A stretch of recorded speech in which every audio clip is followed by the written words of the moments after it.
Week 11 matchup draft, Chris. I will admit from the get-go, I haven't really prepared for this one. I usually do. I usually remember to make some notes. I haven't. I decided consciously I'm just going to wing it. We'll see how it goes. Okay. You go first so I can have some time to pick one or two matchups. All right, cool. The first one I think that jumps out to me, and we hit on the Cowboys-Chiefs a little bit. I'm going to go like Tyreek Hill versus Diggs. As far as that matchup. We know the Cowboys like to play man-to-man. How much will they play man-to-man in this game? It's a little scary to me.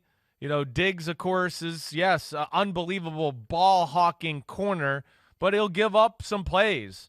And, of course, this is Tyreek Hill. So I'm just interested to see if or when or how much they match them up against each other.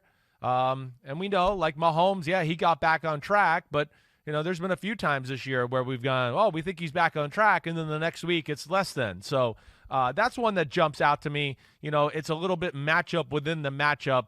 And I gotta think Dan Quinn's got to be a little careful about playing too much man, which he likes to do, because he doesn't have that guy, in my opinion, that can run with Tyreek Hill.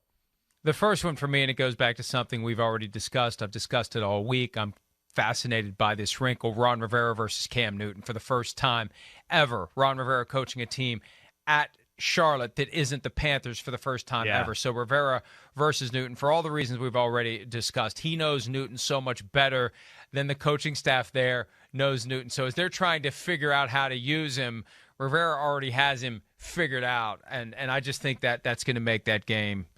Not that it was one of the center of the radar games for this week, but it really pulled it a lot closer once we understood those dynamics. Yeah, definitely. I mean, it definitely took that game to another level now that Cam Newton's playing. And, of course, just you want to watch Carolina just all together to see how they use him and what he does. And, we do know he's a great leader, can add a spark to a football team. So that's what'll be cool there, certainly. And what does Rivera know or do to Cam Newton to slow him down?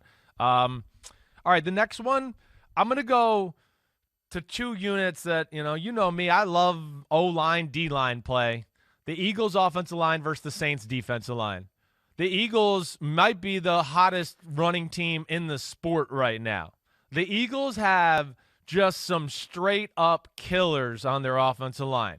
With Mailata at left tackle, Landon Dickerson, the center from Alabama, who they've made the left guard. Of course, Jason Kelsey at center. Right guard, I can never remember his name. He's number 63.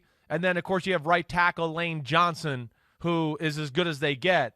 The Eagles have been playing the right way for their football team the last few weeks, the right way for Jalen Hurts. They stopped trying to make him run the Phillip Rivers Chargers offense and started just play to the strength of their team. It's made them dangerous. But this is a week where it could be different because the Saints are just they got more big boys and physicality on the defensive line than just about anybody in football when it comes to the run game, let alone they have a sledgehammer of a middle linebacker in Demario Davis. So I'm excited to see that. I think that's going to be one of the more under-the-radar, intriguing matchups. Like, the Saints, to me, they're going to continue to be fighting in this playoff picture with them. I still look at the Carolina Panthers. I give the Eagles an outside chance. The 49ers, I think we see what they're capable of. I think they're all in the mix there, and these games are going to be very important. This one's going to be very important.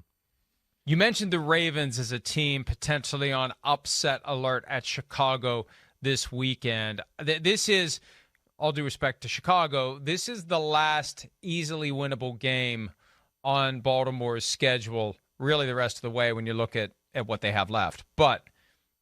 And they had their mini bye to get ready for this one. But what did we see a week ago? We saw heavy defensive back blitzes, safety blitzes, 38 different times a safety or a defensive back went after Lamar Jackson. So Lamar Jackson / Greg Roman versus Sean Desai, the Bears defensive coordinator. How is that chess match going to play out?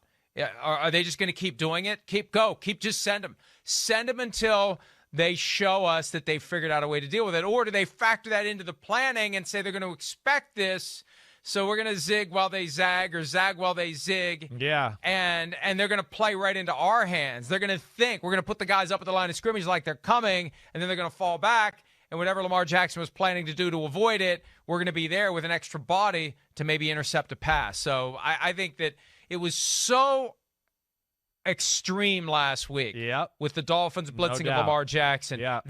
That angle hovers over this game on Sunday. Yeah, it does. It definitely does. I'm mad you said it because it was going to be my next pick. I mean, it really was. That was what I was going to go with. But you're right. To me, that's a little bit of a scary game there for sure because of that. And the Bears' defense is good. We know that. They are. They're very good. And it's not as great a Ravens defense as we're accustomed to seeing. So, but that will play a big part in the game altogether. All right, I think, I'm just going to go to tonight. I think tonight, again, not that it's the sexiest game of all, but I do want to see what Bill Belichick does to stop Kyle Pitts. Who's he going to match up with him?